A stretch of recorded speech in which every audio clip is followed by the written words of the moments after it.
Something that I am seeing a lot of on social media lately, and don't get me wrong, I am in full support of it, is people transitioning from a points plan, like Weight Watchers, to counting calories. And that is something that I have personally done. And I am noticing that there are people that want to do it, but are afraid to do it or really don't know how to take the first step.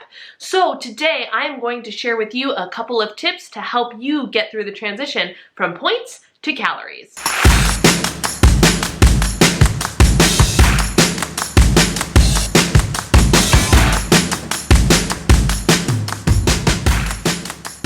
So here's the thing. The primary reason that most people decide to transition from a points plan like Weight Watchers or one of the Bites plans on the app iTrackBites over to counting calories is because they figure out that they are actually eating a very, very low amount of calories on that specific plan. So people are like, well, I want to eat more food. This is great. And then they hop over there, and then once they get there, it gets overwhelming, it gets confusing, and it gets really, really scary. So I just want to share a couple of things with you that will hopefully help you ease that transition. And the first tip I have for you is start by tracking the calories of what you already eat. The thing that made me fall in love with the app iTrackBites is they have a feature called secondary metric that allows you to do just that with zero extra work or minimal extra work on your part. While I was on the carb conscious plan, which is akin to the old Weight Watchers Points Plus plan, I could track my bites, and at the same time I had a secondary metric running that would tell me how many calories I had consumed for the day. It requires you to track your zero bite produce, but it gave me an idea of how much I was actually eating, and I loved that feature. And this is a feature that is iTrackBites exclusive, and I just love it. It makes me so happy. So my recommendation is, whether you are coming from Weight Watchers or a Bites plan on iTrackBites, start by taking your normal day for about a week or two and track the calories of what you already eat so you can understand where your starting point is. Because what is less than ideal of an approach is to say you end up only eating 1,000 calories a day on the current plan you're on, and on your new calorie plan you want to eat 1,800 calories a day. That's all well and good. However, jumping from 1,000 to 1,800 is going to freak your body out, and you're gonna gain, which is in turn gonna freak you out. So here is the approach. Tip number 1 is track what you're already eating, and tip number 2 is take the transition slowly. That is what I would recommend, especially for people who are going to make a pretty significant jump. If you find you're only clocking in at 1,000 calories or 1,200 calories, and when you do your calorie calculation, you're over at 1,800 calories a day, that transition is going to take you just a little bit of time if you want to do it that way. This is kind of like a mini reverse diet, if you will. Take the time and be like, okay, if I'm starting at 1,000 calories, next week let me bump it up to 1,100 or 1,200 calories.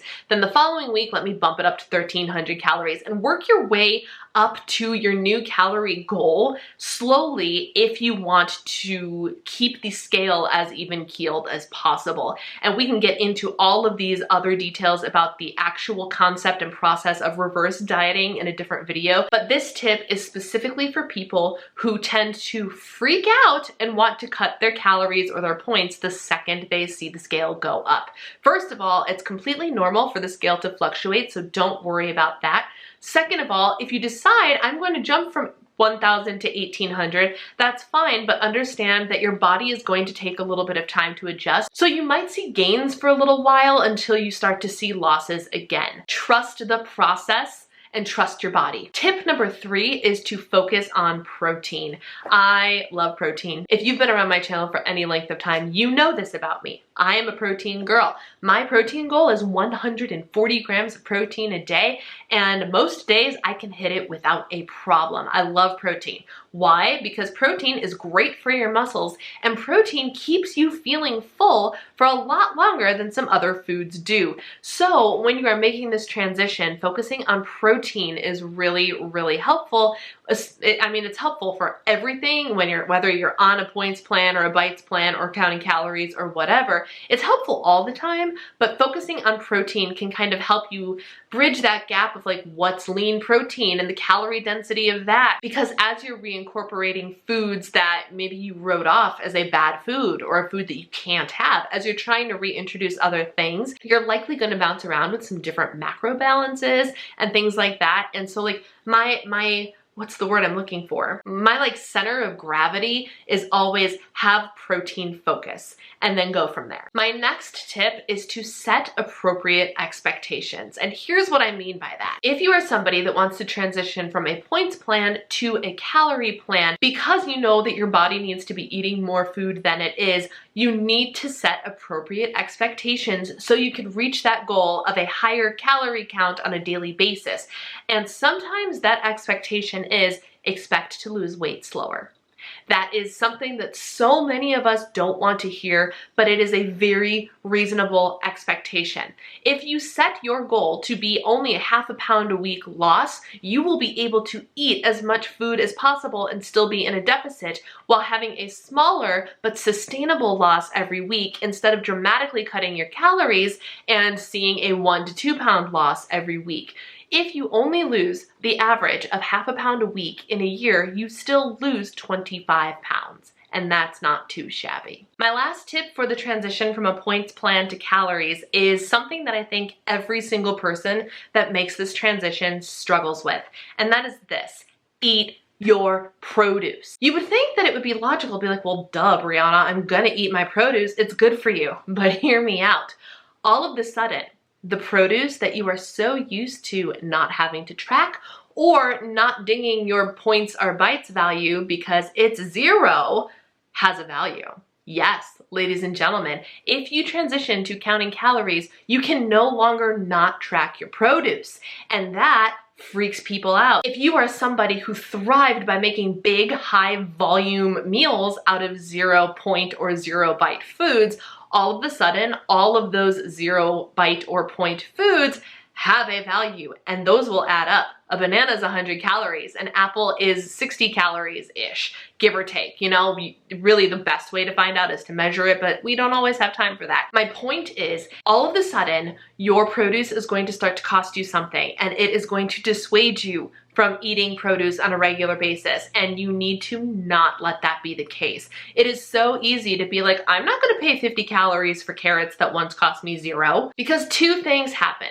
1, you don't want to pay for something you didn't pay for before, but 2, it also requires you to measure and do the work. Calorie counting at the beginning until you get into the swing of it does take a little bit more work or dedication than the points plans because you have to track all of the things that were previously 0. So maybe you didn't measure them.